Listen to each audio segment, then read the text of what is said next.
Hello, campers. Let me introduce myself to you. My name is Bill Spangler-Dunning, and I'm the new regional minister. But I hope that you'll understand that the best way I like to define myself is I love camp. If it wasn't for camp, I wouldn't have had the life that I am able to live now. So I love and know the power of being at camp. I grew up at my own holy ground in Iowa, and it changed my life.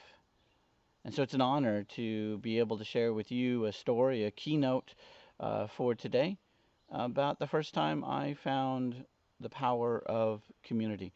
When I knew that I belonged, when I knew I was part of something greater than myself. So allow me to tell you a little story about that moment when I first knew what community was about. Every summer since the beginning of my eighth grade year, I found myself behind an instrument called a lawnmower. At the peak of my teenage career, I was cutting, trimming, and raking 20 yards a week. I really enjoyed the outdoors. Well, at least the outdoors that can be experienced in the midst of the smell of burning oil and bone vibrating sound of the Briggs and Stratton engine. Still, the smell of freshly cut grass, the warming touch of the sun, and a little imagination made it all worthwhile. I used to imagine that I was a great entrepreneur making more money than I could ever spend in my lifetime. Then the sound of flying debris spitting its way out from under the mower would bring me back to reality. Just the same, it was an awfully good feeling to be self employed and controlling my own destiny, even if I didn't make much money at this chosen profession. Money was not the only thing of importance to me during those days. I learned this through the lives of three of my employers, who cared enough to give me more than a check. What they gave to me is hard to describe in words, but it began with me listening to their stories of life. And one of those stories was told to me by a man named Walter, or Walt as my family taught me to call him. On many occasions, before my lawn mowing career got off the ground, sorry about the pun, I remember spending whole afternoons at Walt's. It could have been considered by some a family outing, except that Dad always believed that, quote, family outing was too formal of a word. After all, what we did together was more part of everyday life, rather than a special event that needed a special name to let the participants know what we were doing. Just the same, these outings at Waltz did hold many similarities with what is commonly called a family outing. Every member of the family pitched in to do odd jobs. Of course, it took longer for the whole family to get everything done than it might if one of us had just taken on that task. It used to amaze me that a yard that would scarcely take an hour and a half for one person to mow took my whole family nearly 4 hours every Saturday. By the time we finished in the late afternoon, I was convinced that there was not another thing that could be done to that yard for the next month. However, by the next Saturday, it was ready again for us to repeat this ritual of ours. As I grew older and my parents felt the need to let me earn some money myself, those family outings at Waltz began to be a rare thing, although they never fully disappeared. Dad was always able to find some reason to venture up to Walt's house. His reasons were too numerous to go into here, but I must say he was very creative. And to be fully honest, I think that Walt did his part to bring my family up to see him. I have memories of many answered phone calls that were followed with the delightfully disgusted words, "It's Walt again." Walt, you see, had once worked with my father at the Coca Cola plant. But Walt was one of those unfortunate ones during that period of human history who contracted polio. Walt walked with a limp and spoke with a very slurred tongue. Gravity appeared to have pulled harder on the right side of his face, and when he spoke, that side of his mouth would always lag 2 or 3 syllables behind. This created a slur in his voice that made it difficult for most to understand him, and if you did not know him, it made it nearly impossible.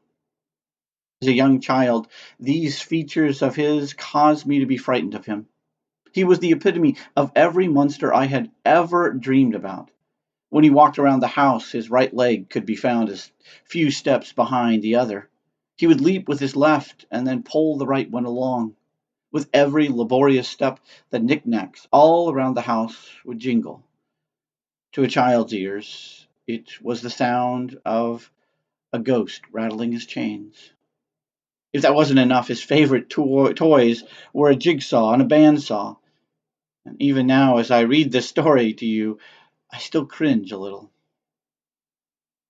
After all, he was a bit eccentric in his ways, living in that house all alone except for a few power tools to keep him company.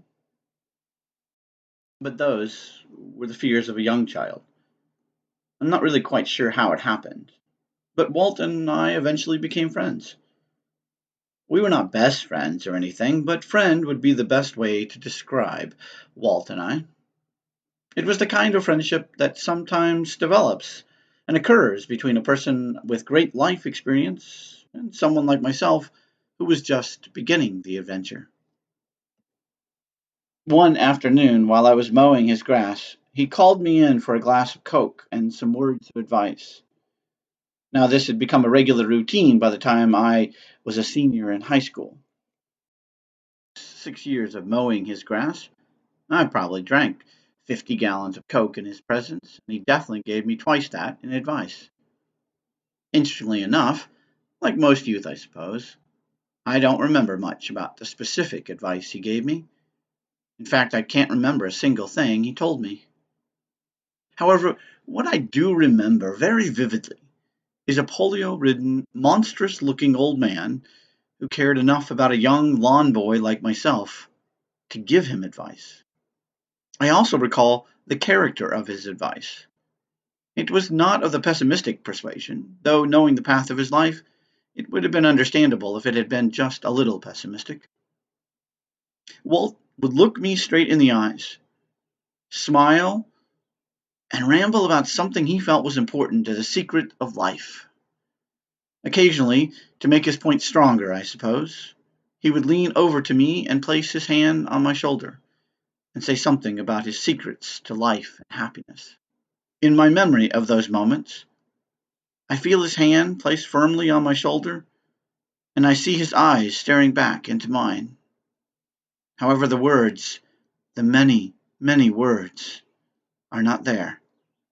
Even when I strain with all my imagination to hear the secrets embedded in his advice to me, I only see a silent picture show. I suppose I could make up some cute piece of advice and attribute it to him. Given the amount of advice that Walt gave me over those years, there's a good chance that Walt would have actually spoken those words to me at some time or another. Still, it seems to me that some stories of life are best not embellished by those who tell them, for the truth of those stories often lies beyond the words we cannot recall. The truth about Walt and me lies in the midst of those other things that make up memories. Whatever secrets Walt shared with me are forever lost to time. And yet Walt was made of more than words, and I will always remember the touch of his hand, the look in his eyes, and those moments around his kitchen table drinking glasses and glasses of Coca Cola.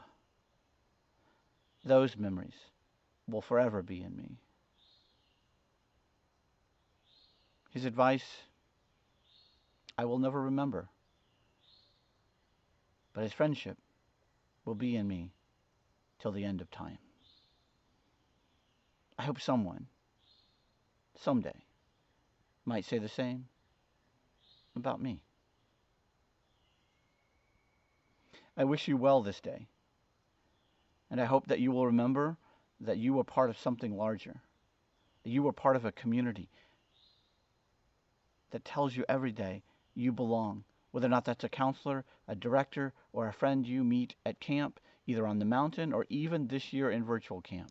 Know that you belong and are part of a great community. Blessings to you this day, and I look forward to the day we can see each other on the mountain.